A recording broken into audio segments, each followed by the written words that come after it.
क्या स्वर्ग और धरती के बीच पुल है भगवान शिव का कैलाश? जम्मू कश्मीर समझौते से यह चीन को क्यों मिला? कैलाश पर्वत तिब्बत में स्थित एक पर्वत श्रेणी है। इसके पश्चिम और दक्षिण में मानसरोवर व राक्षस ताल झील है।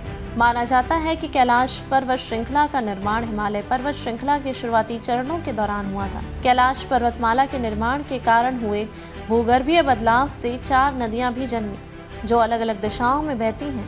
ये हैं सिंधु, करनाली, यारलुंग, तसांगपो यानी ब्रह्मपुत्र और सतलुज। कैलाश पर्वतमाला कश्मीर से लेकर भूटान तक फैली हुई है। लाचू और झोंगचू के बीच कैलाश पर्वत है, जिसके उत्तरी शिखर का नाम कैलाश है। इस शिखर की आकृति विराट शिवलिंग की तरह है। जानते हैं भगवान शिव की नगरी कैलाश की कहानी।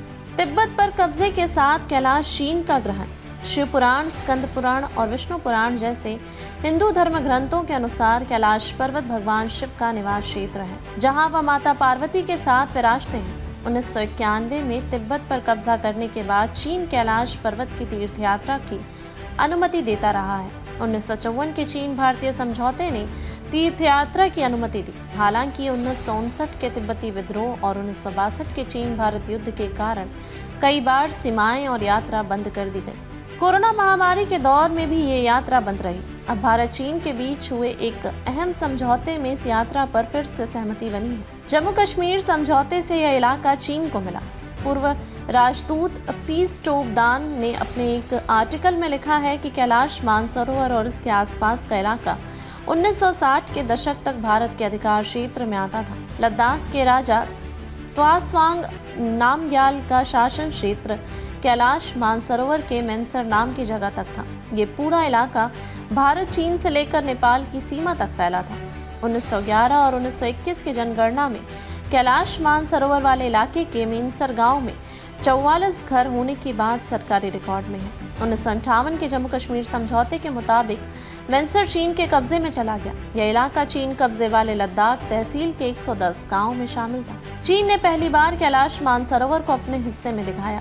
1959 में पहली बार चीन ने अपने नक्शे में सिक्किम, भूटान से लगते कैलाश मानसरोवर के बड़े हिस्से को अपने अधिकार क्षेत्र में दिखाया था।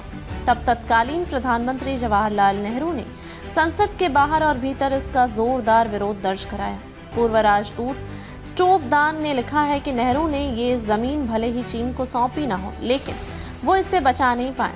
क्या है कैलाश मानसरोवर तीर्थ? कितनी ऊंची है चोटी? कैलाश मानसरोवर तीर्थ को अष्टापद गण पर्वत और रजतगिरी भी कहते हैं। कैलाश के बर्फ से ढके 6,638 मीटर 21,778 फुट ऊंचे शिखर और उससे लगे मानसरोवर का यह तीर्थ है। इस प्रदेश को मानस खंड कहते हैं।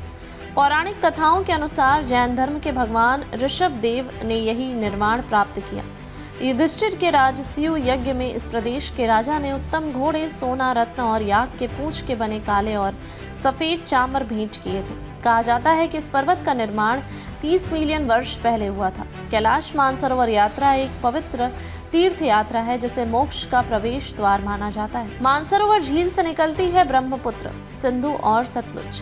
कैलाश पर्वत तिब्बत में स्थित एक पर्वत श्रेणी है। इसके पश्चिम और दक्षिण में मानसरोवर व राक्षस ताल झील है। माना जाता है कि कैलाश पर्वत श्रृंखला का निर्माण हिमालय पर्वत श्रृंखला के शुरुआती चरणों के दौरान हुआ था। कैलाश पर्वतमाला के निर्माण के कारण हुए भूगर्भीय परिवर्तन से 4 नदियां भी जन्मी, जो अलग अलग दिशाओं में बहती हैं। ये हैं सिंधु, करनाली, यारलुंग, तसांगपो यानी ब्रह्मपुत्र और सतलुज। कैलाश पर्वतमाला कश्मीर से लेकर भूटान तक फैली हुई है। लाचू और जोंगचू के बीच कैलाश पर्वत है, जिसके उत्तरी शिखर का नाम कैलाश है। इस शिखर की आकृति विराट शिवलिंग की तरह है। अभी क्या है कैलाश पर्वतमाला की स्थिति? कैलाश मानसरोवर का क्षेत्र तिब्बत में पड़ता है, जिस पर ब्रिटिश अभियान 1903 में शुरू हुआ और 1904 तक चला। अंग्रेजों ने राजधानी ल्हासा पर आक्रमण किया। अंग्रेजों को इस पर नियंत्रण पाने के लिए कड़ी मशक्कत करनी पड़ी। तिब्बत को 24 अक्टूबर 1951 को पीपल्स रिपब्लिक ऑफ चाइना ने अपने अधीन कर लिया था। कैलाश पर्वतमाला की सबसे ऊंची चोटियों में से एक कैलाश पर्वत है, जो ट्रांस हिमालय का एक हिस्सा है, जो चीन के तिब्बत स्वायत्त क्षेत्र में स्थित है। यह पर्वत चीन, भारत और नेपाल के पश्चिमी ट्राई जंक्शन पर स्थित है। यात्रा का आयोजन विदेश मंत्रालय करता है। कैलाश पर्वत का हिंदू, बौद्ध और जैन तीनों के लिए महत्वपूर्ण हिंदुओं के लिए भगवान शिव का पवित्र निवास है। बौद्ध धर्म में कैलाश पर्वत को कांग रिनपोछे यानी बर्फ के अनमोल रत्न के रूप में नवाजा जाता है, जिसे ज्ञान और निर्वाण की प्राप्ति से जुड़ा एक पवित्र स्थल माना जाता है। बौद्ध धर्म में कैलाश पर्वत को मेरु पर्वत के नाम से जाना जाता है और इसे डेमचोक का निवास स्थान माना जाता है। जैनियों के लिए कैलाश पर्वत को अष्टपद के रूप में जाना जाता है या उनके पहले तीर्थंकर भगवान ऋषभनाथ से जुड़ा हुआ है। ब्रह्मांड का केंद्र है कैलाश पर्वत, धरती और स्वर्ग के बीच पुल। तिब्बती बौद्ध धर्म में कैलाश पर्वत को एक्सिस मुंडी या ब्रह्मांड के केंद्र के रूप में एक विशेष स्थान प्राप्त है। इसे स्वर्ग और पृथ्वी के बीच पुल भी कहा जाता है। ऐसी मान्यता है कि यह वह बिंदु है जहां आध्यात्मिक ऊर्जा प्रभावित होती है, जो इसे अपार शक्ति और महत्व का स्थान बताती है। कैलाश के मैनसर इलाके को क्या कश्मीर के राजा ने दिया था? 1961 की आधिकारिक रिपोर्ट में कैलाश के पास के क्षेत्रों पर भारत के ऐतिहासिक, प्रशासनिक और राजस्व अधिकारों का पूरा विवरण दिया गया था। चीन ने तब इसका विरोध नहीं किया था। 1947 में जम्मू कश्मीर रियासत से किए गए समझौते में मैनसर इलाके को चीन को दिए जाने का जिक्र नहीं है। मैनसर इलाके पर दावे को लेकर कोई कानूनी हल नहीं हुआ है।